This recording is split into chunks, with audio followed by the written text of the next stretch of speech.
Dynamic cultural institutions are every bit as important to building urban economies, making cities desirable places to live, as any of these other issues that we've been talking about, sports or industry or even healthcare. A strong city without a base of cultural institutions is one that cannot form or attract or retain its talent pool.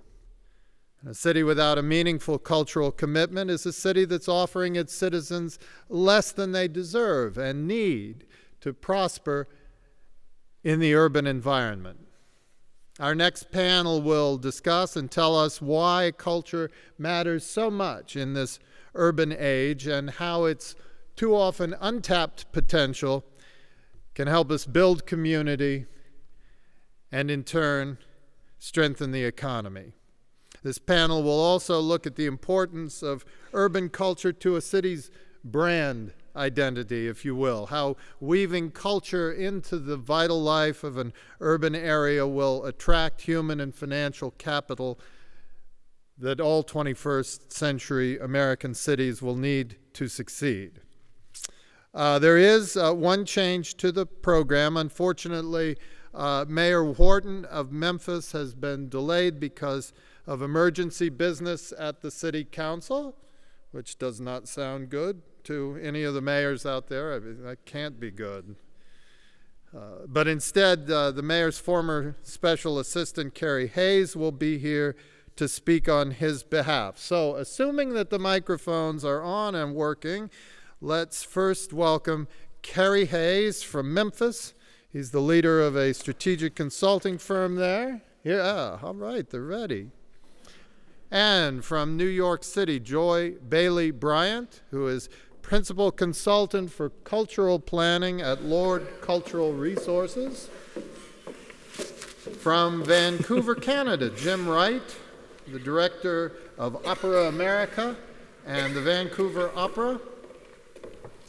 And from our own Nelson-Atkins Museum of Art here in Kansas City, the Director, Julian Zugazagoitia.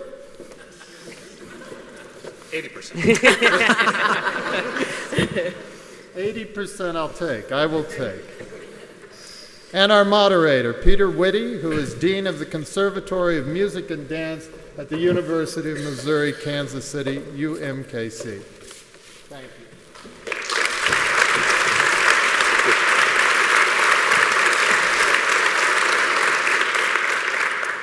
Well, good morning. It's great to talk about culture in a transformational space, and now we have heard it. For those of you who are out of town, there's one thing you need to remember. I work for Bobby Watson. You heard him start this magical event. And it's important, really what I do is I work for 530 students at the Conservatory who are going to retire in 2060. And our job is to prepare them, like we prepare our cities, for their future. Sir Ken Robinson asked two fundamental questions, and we've been wondering when we could speak a little bit about education, and we hope we speak a little bit about education in this panel here today. Ken Robinson asked two questions. First, how do we prepare our children and how do we prepare our cities for the economies of the 21st century? And we've had a good bit of conversation about that. Equally as important is Sir Ken Robinson's second question. How do we prepare our children and our cities to have a sense of their own and other cultural identities? These are very important questions, and to answer one without the other is to have a head without a heart. And we hope to engender whole cities and whole communities. It will be an absolutely fascinating conversation. So what I'd like to do is just open-endedly as possible to have Carrie tell us a little bit about the magic that is occurring in Memphis and why culture is important in the city of Memphis. So, absolutely. Well, thank you very much for having me, and I should reiterate first off the mayor's apologies that he couldn't be here. As other mayors and city council people in this room know, if it's a city council Tuesday, it's very difficult for the mayor to be away. So it is, he apologizes to everyone and to Mayor James that he can't be here, and I'm honored to be here in his place. I'll respond to the question by reading a little bit of an email that the mayor received from a guy named Jerry Dye, who's the artistic director of a company called Voices of the South in Memphis. And this is a letter that the mayor got about 6 months after he took office in 2009.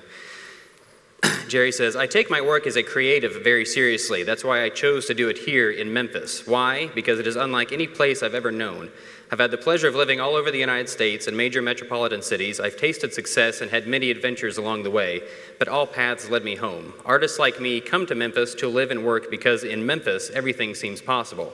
The city has always seemed to bubble with possibility and promise. Some of the most fascinating people I've ever met from my life are in Memphis.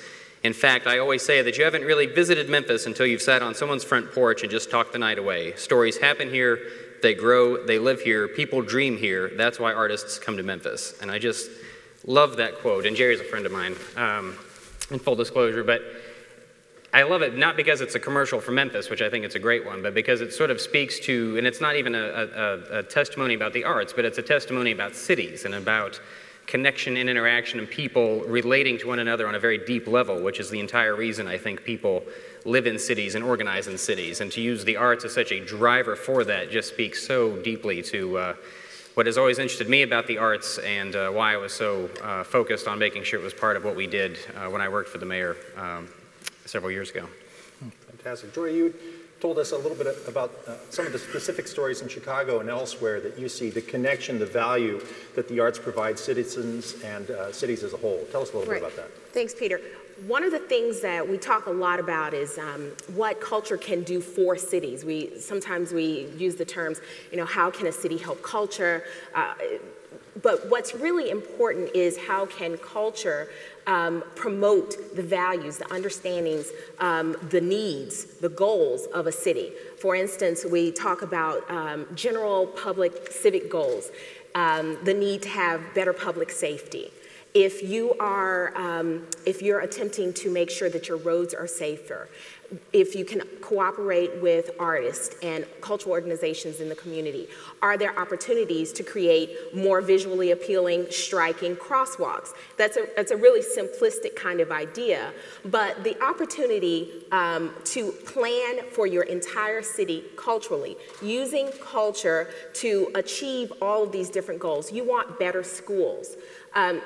In the city of Chicago, arts education, we started a cultural plan in February, and we held meetings across the city, and in every single meeting, and this is 40 meetings across neighborhoods, people coming into libraries, parks, cultural institutions, schools.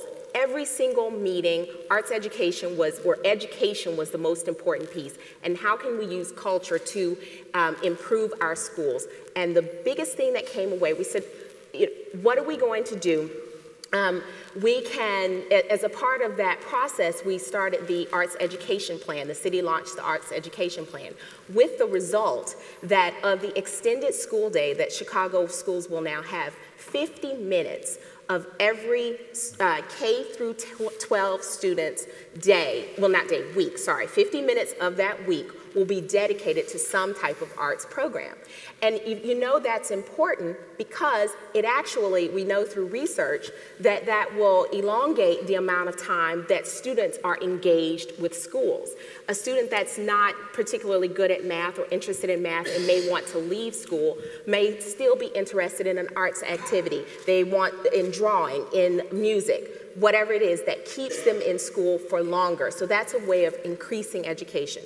So we continue to talk about the different ways that cities can plan and use culture to achieve these big goals that sometimes seem insurmountable, but with the cooperation of artists and cultural organizations can actually all come together. Fantastic. There's that terrific quote from Pablo Picasso, of course, that all children are born artists. The problem is remaining one when we grow up. Exactly.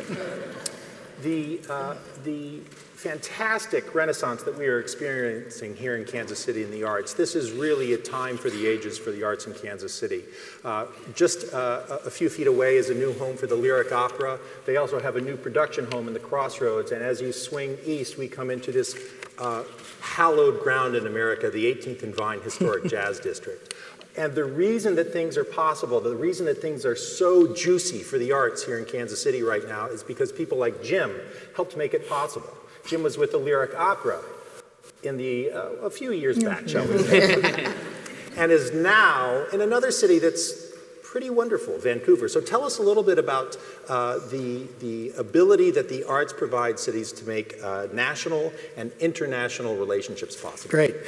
First of all, it's great to be here, and it's been long enough that I remember just enough about the city to get lost. I'm going somewhere and there's a new building there instead, which is very exciting. I thank you for that question because Vancouver has some unique attributes that other cities have as well. I guess that makes it not quite as unique. But in an international view, we're the gateway to the Pacific, if you will, and to the Asian Pacific. And we think a lot about that in Vancouver, and I know other cities think about their gateways, their international sister city relationships, the internationalism of their communities.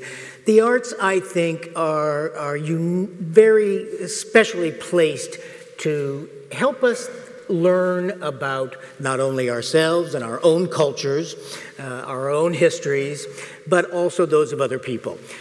Vancouver is, the greater Vancouver area is hovering at close to 50% minority populations, which soon will not be the minority populations.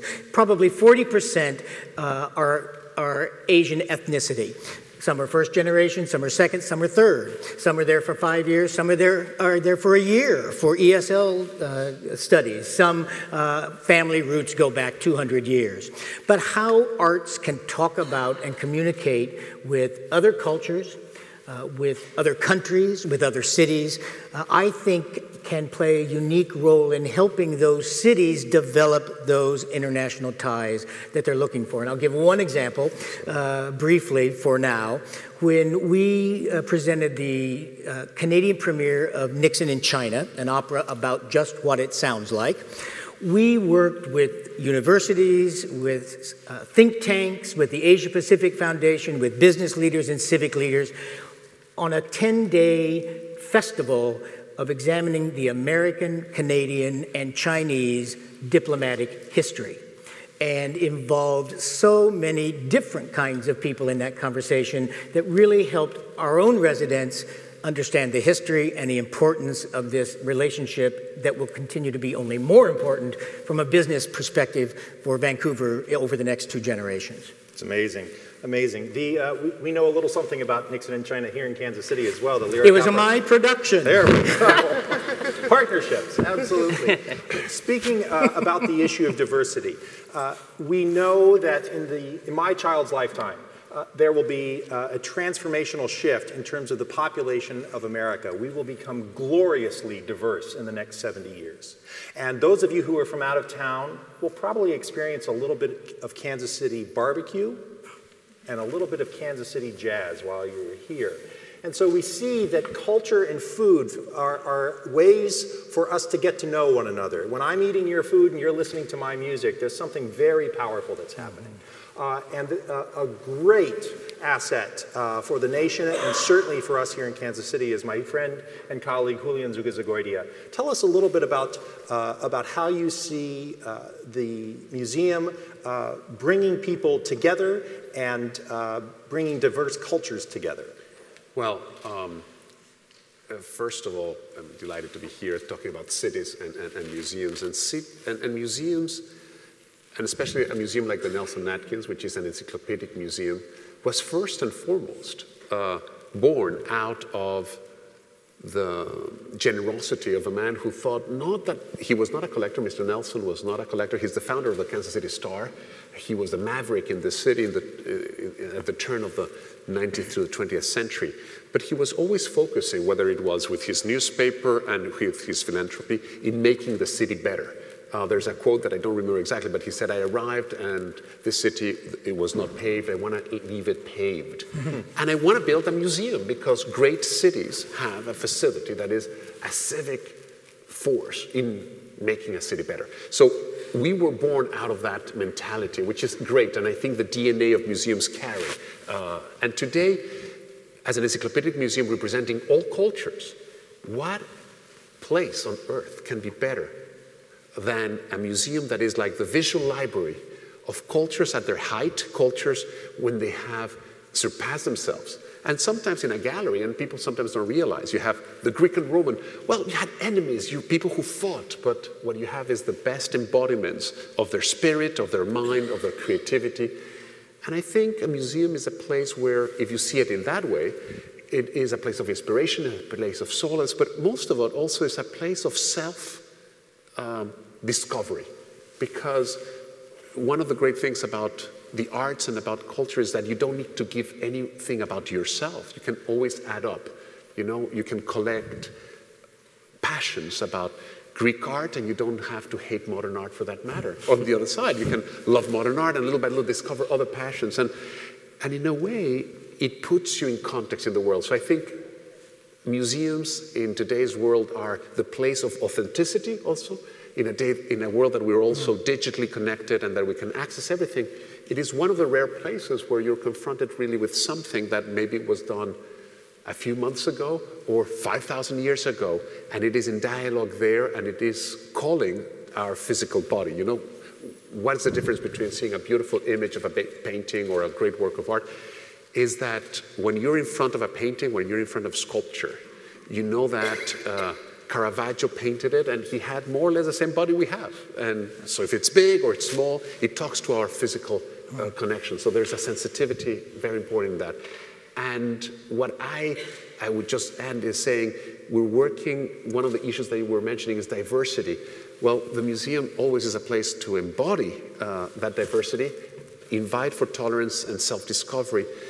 And also, it's a place of encounters and thought. I think a good museum is a place where you can come secure. It's a heaven of safety, but it's a safety place for non-safe ideas. And you want to be throwing crazy things out there, you know? So that's what we're trying to do. Fantastic. There is great conversation in every city in America and every city in the world about attracting entrepreneurs. And important ways, Mozart, Gershwin, Basie, Bernstein were all entrepreneurs. Charlie Parker was an entrepreneur. And there's this idea of density that we are all seeking in our cities, of getting the right cocktail of people together in a room or in a district, and getting all of chess pieces put together. And I wonder, this is just open-ended, if you can speak a little bit about how your city is attracting artists and entrepreneurs in the same way. I'll stop there, and then maybe the second question that we can get to is this idea of technology as being a bridge between the arts and entrepreneurs. So, yeah, well, I think from Memphis's perspective, I think the shift in our thinking that's maybe occurred over the last 3 to 4 to 5 years has been trying to sort of de-districtify the arts and to sort of consider that the creative impulse, and I think that's sort of part of the entrepreneur's impulse, should inform every neighborhood. And that when you sort of try to, I don't know if everybody here saw the Urban Magnets presentation that Alan gave yesterday, but it's such a critical piece of that to make sure that you're not sort of creating what a city planner might call a monoculture, but something where you're sort of trying to segment too carefully what can and can't happen within any sort of geographic boundary of the city. So to make sure that you have sort of an alchemy of people making art and then people making things that can be sold and then people to buy those things and events to sort of stimulate all that. So I'm doing a very poor job of recapping the Urban Magnets religion, but it's, I think the shift that we are trying to sort of take on is to do what we're trying to do at the Crosstown project, which is to sort of make sure that arts and creativity is sort of woven through every other thing, because that impulse to create is something that we think will make people healthier, will help aid in education, will help in sort of stimulating other kinds of economic things. And I would just follow that to say that there's a really careful balance there that needs to be struck, because anytime you're sort of asking the arts to do some other thing, it runs close to sort of not being art anymore, right? Like it sort of becomes some other sort of means to an end. And that's where, in the conversations I've had with artists, friends of mine, that's where they sort of balk. When the city approaches them and says, we need you to revitalize a neighborhood or participate in some other sort of economic development function, it gets a little weird. And so I think that there's a really, and I don't know the answer, but it's a really difficult balance to strike between letting creative people be creative in the way that they want to, but sort of capitalizing on that in a way that sort of furthers the city's bigger economic safety agendas. I would have to say that just to kind of not challenge that point, but to add a little piece onto it, I think innovation is the creativity plus problem solving. So saying, okay, we have an issue, how can we creatively think about a solution to it? That's how we get to the great technological advances that we have, that we get to these amazing artwork, amazing innovations that we have today. It's creativity plus the solution for a problem. And we've really seen with a lot of the planning we're doing in different cities around culture that artists and cultural organizations are responding to the issues of their community. They're creating around the issues of their community. It's actually something that is inspiring them and is making them do things the way that they do them. One of the things that we've had great success with, I'll talk about Chicago, it's happening in other cities as well, is cultural asset mapping. In Chicago, there's the Cultural Indicators Project, and that's a project of the Chicago Community Trust. And it is, the idea is that in every community, you're understanding what cultural assets are available. And this is even to the extent of what people are, what types of copywriting things are happening in different communities. And when you begin to look at those cultural asset maps, and you look in what people sometimes call cultural deserts, you see that there's actually creation going on, but it's creation going from house to house. It's innovation happening from house to house. There's gatherings of people coming together, and they're creating new things to solve the problems of their community. And these cultural indicator projects and mapping projects allow for community members to see what's happening right next door to them, and then possibly, and it's actually starting to happen, to collaborate with those other creative forces. So it's really it's something that we're actually seeing kind of fruit born out of. So it's pretty exciting. It's fantastic. The Americans for the Arts has a wonderful survey that they put together, Arts and Economic Prosperity. I believe the latest iteration is 4. And so that we can be specific, the non-culture sector in America is the source of $1.35 billion. That's an industry. And here in Kansas City, I believe the numbers, and our friends at ArtsKC will know this better than I, $273 million a year, right? And the equivalent FTE of about 6,000 jobs, and I believe that's a conservative number. It's a great resource, and you can dial down by city or by county to see what's happening in your MSA, and it's a fantastic resource. Jim and I were speaking before the session about this idea that very frequently it takes a certain form of courage to come into Hellsberg Hall because it's so beautiful, right? We can sit in this space and wonder, boy, are we worthy of this? I mean, I do. And so it's, speak a little bit about the connections that arts organizations can make in communities that are perhaps less visible than when we come to these high art locations. I'd be very happy to do that. May I answer that? Give an example of the previous question first, and I'll be brief on both. Bearing in mind that one of our guidelines is to try to impart practical ideas to those of us attending, I want to say something, a practical idea that is working in Vancouver, which is one of the most expensive cities in the world in which to live. It ranks right up there, and sometimes, depending on the year, surpasses San Francisco, New York City for expensive housing, whether it's rental or ownership.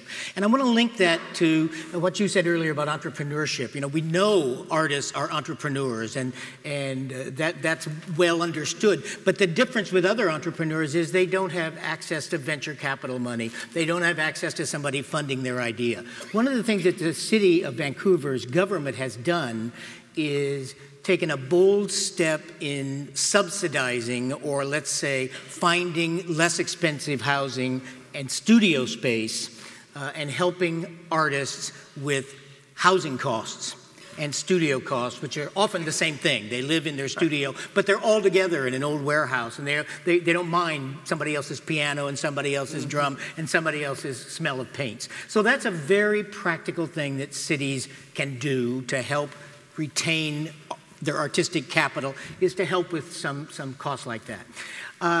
Briefly, thank you. I run an opera company. Is there anything with a more elitist reputation than an opera company? I don't think so. No tie, I don't do that anymore. But we major organizations, performing, visual, and otherwise, do have resources, infrastructure, history, dollars, tight that they may be compared to some other organizations. We can share our expertise, we can share our spaces with others. And I think a very important thing that's happening in lots of cases is moving into neighborhoods. And by the way, that's another way that city governments can help. We got help to renovate a Lululemon factory and first corporate headquarters, and we now, for everything but our performance, we're in a neighborhood on the east side, a neighborhood that would be tagged as underserved. We're a block and a half away from an elementary school that has a 60% Aboriginal population, 30% special needs population. And all of a sudden, we're being able to provide services, artistic opportunities to kids, mostly, and families that just never would think of coming downtown and being in the Opera House. Absolutely. That's great. Absolutely. The NEA put together a study, and this is, I think, about this issue of education and the arts.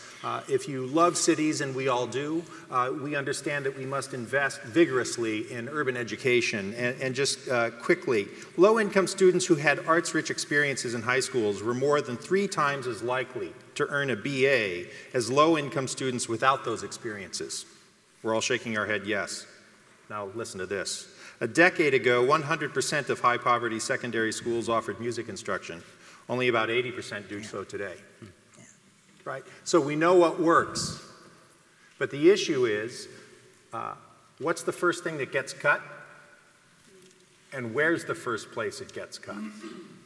So that's a really fundamental issue, especially when we see the import that we place. We need to be able to know each other across cultures, and perhaps arts provides a terrific opportunity. I invite you to ask your own questions, though. Show of hands, or you can tweet us a question. We'd be curious to see what you're thinking about this panel. Oh, not about us. No, not what you're thinking about. Yes, ma'am. This morning we learned about the role of the sport infrastructure in city building. We are familiar with the concept of the sports franchise. Can we apply the franchise concept to culture and practices of knowledge management? Perhaps looking at the UMKC move to create a downtown arts campus? Perhaps looking at the Nelson Art Gallery?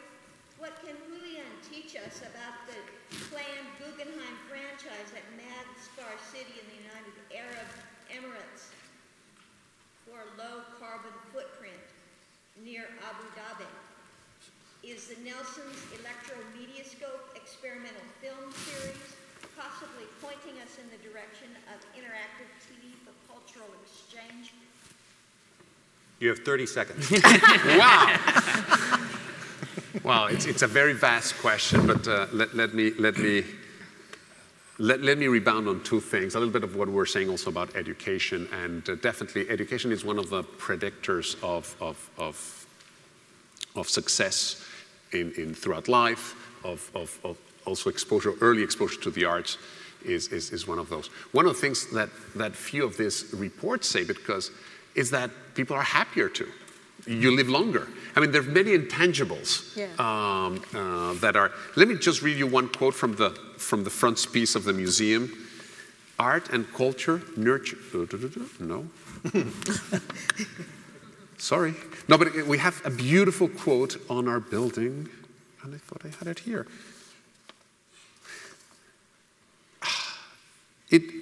Art deals. This is it.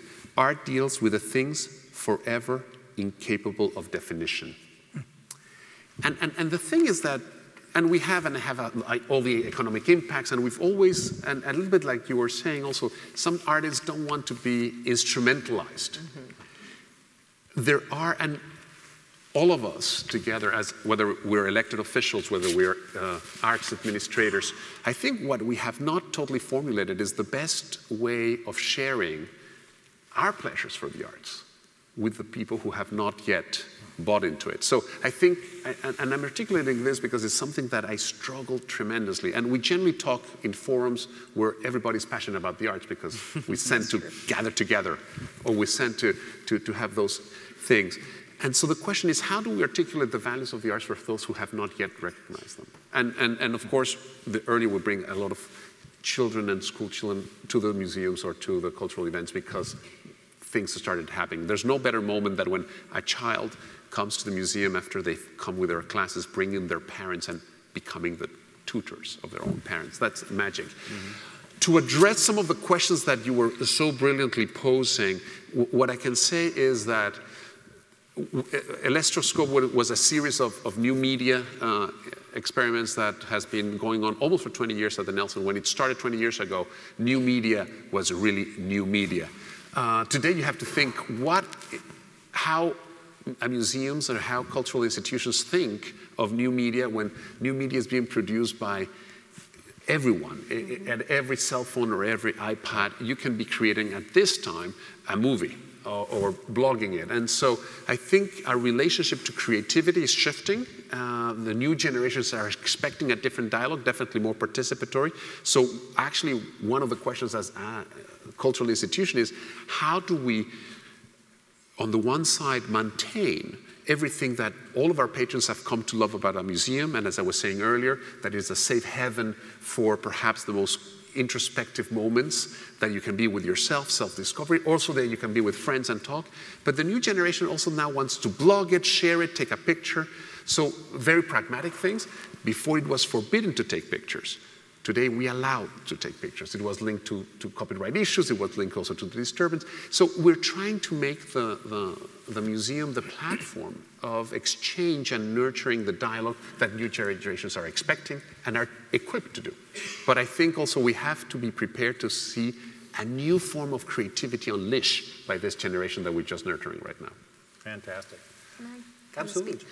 Just to speak a little bit to your question about franchising, I was thinking about the kind of striking the balance between, which is especially important for the artist needs and cultural organizations, but striking the balance between owning the cultural identity of a city, understanding what is intrinsically the fabric of the city, the diversity of the city, the history of the city, the creative expressions of the people living in the city, and the idea of this kind of big name like a Guggenheim or something like that coming into a city. How do you strike the balance so that that brand does not take over the identity for the city, for the neighborhood, for the community?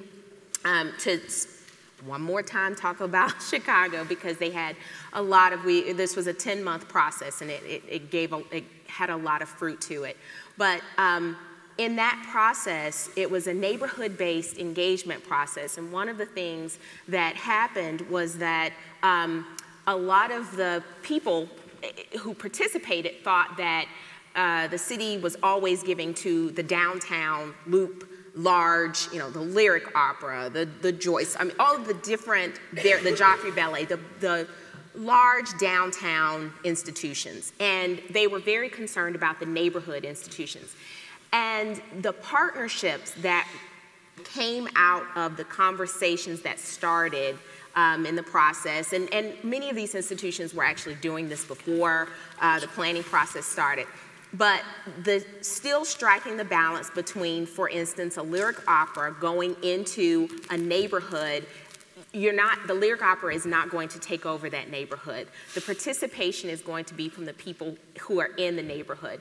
The performances are going to be responsive to the people in the neighborhood, what they understand need and for their particular need, and how they want to creatively express themselves. So kind of achieving that collaboration rather than kind of a spaceship landing in a particular city is very important when you're talking about, I even hesitate, just the franchising of something in culture.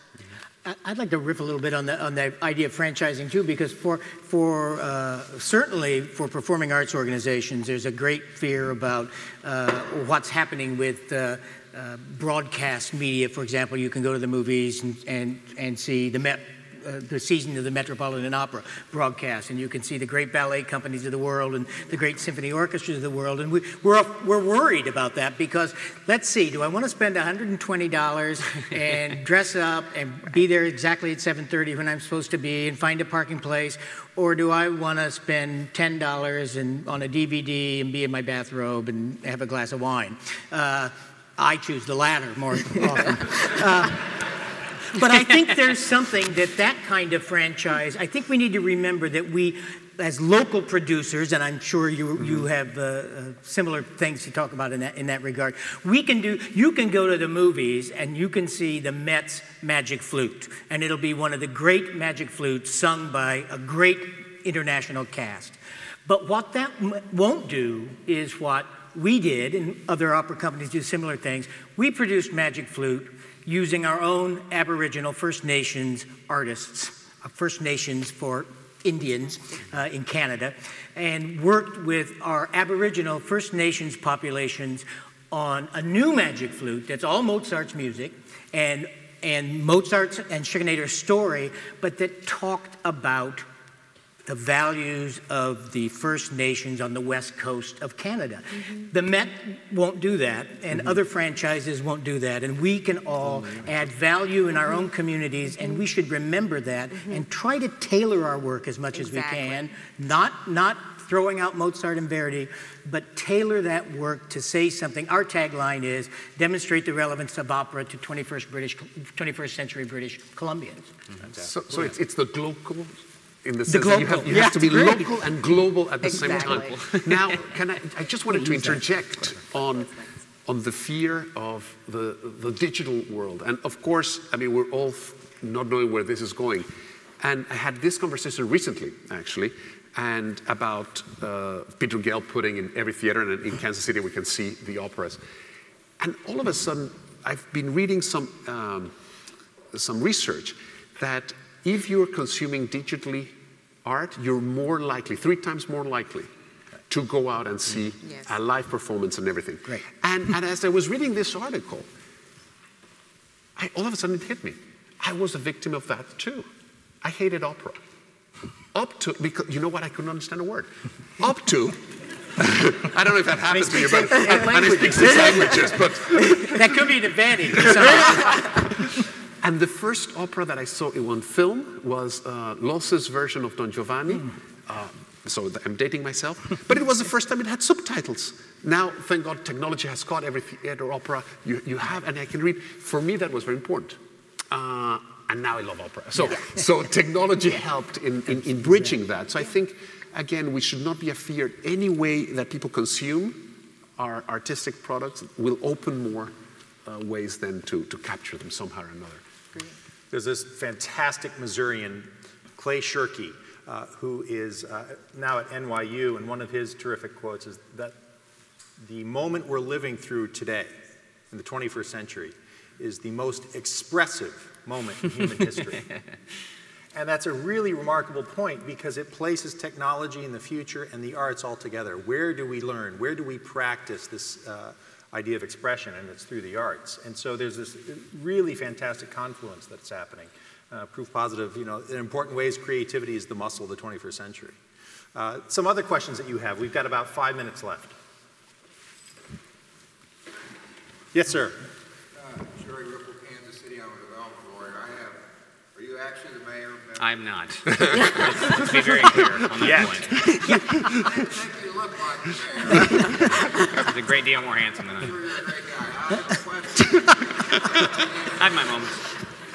In Kansas City, the arts played a very central, key, pivotal role in the rebirth of our downtown. Absolutely unbelievable role. And I noticed Memphis is also having a resurgence in its downtown. What kind of a role did it play in Memphis? It's played a terrific role. Our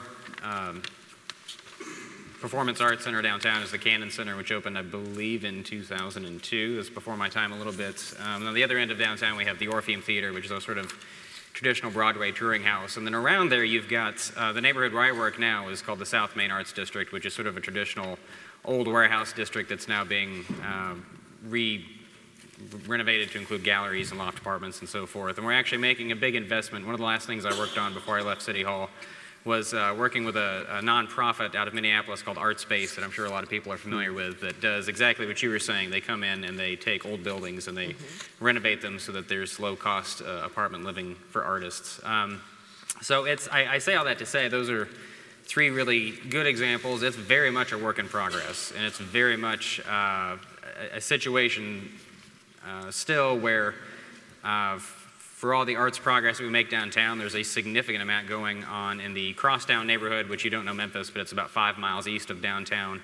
Other areas throughout the rest of Memphis are all sort of clamoring in a really exciting and sometimes confusing way to be the arts district. And it's sort of, you know, as a City Hall person, it was sort of confusing all the time to sort of feel these, oh, but we're really the place where the arts thrive. And, you know, that was sort of tough to juggle sometimes. But I say all that to say, stepping back, that's a terrific thing, because I love the idea, the fact that we have 7 neighborhoods are all sort of competing with one another to sort of be the most creative entrepreneurial place in the city, and then the million places in between all those neighborhoods where I know the arts is happening is fantastic. So I'm not totally answering your question, except to say that the arts are a terrific and a massive driver for downtown Memphis's continued progress, because they are another way and another reason to bring people into downtown, which was the problem, as I'm sure Kansas City dealt with throughout the sort of 60s, 70s, and 80s. The arts were a huge reason for people to come downtown, have a powerful shared experience, and then go eat dinner somewhere. It's been great, and it's still happening and needs to continue to happen. Fantastic. Yes, ma'am. Yep. Good afternoon. I'm Leah Richardson. My question is really around city government participation in increasing arts. Since I've been appointed by the mayor to the Municipal Arts Board in Kansas City, I've grown more aware of how arts plays in the public sector. And with us having a mayor that's really kind of pushed for arts in Kansas City, with appointing the task force, and with also what you've seen in the impact study of arts, which showed that Kansas City, unlike a lot of other cities, has a great funding from private rather than public, which I've been told by different consultants to be a blessing and a curse. How crucial do you think it is for city government to play a role in supporting or financially supporting arts in different cities? I can speak to that. Absolutely. I would say that it is imperative.